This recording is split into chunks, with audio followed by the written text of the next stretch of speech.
নমস্কার। মাছের মাথা দিয়ে দুরকম ডালের রেসিপি। ডাল সিদ্ধ করে নিলাম, নুন হলুদ মাখিয়ে মাছের মাথা ভেজে নেব। সর্ষের তেল দিয়ে দিলাম, মাছের মাথা ভেজে নিলাম। অন্যদিকে নিলাম পেঁয়াজ কুচি, আদা কুচি, চেরা কাঁচা লঙ্কা আর রসুন থেতো করে নিলাম। ফোড়নে দিলাম জিরে আর শুকনো লঙ্কা। এবার দিয়ে দিলাম পেঁয়াজ, একটু লাল লাল করে ভেজে নেব। তারপর দেবো রসুন কুচি, দেবো আদা কুচি। এবার দিয়ে দেবো নুন, দেবো হলুদ।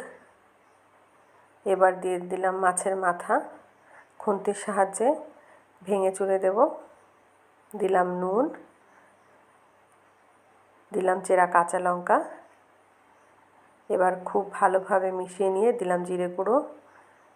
এবার দিয়ে দিলাম সিদ্ধ করে রাখা ডাল, দেব পরিমাণ মতো জল, খুব ভালোভাবে ফুটতে দেব।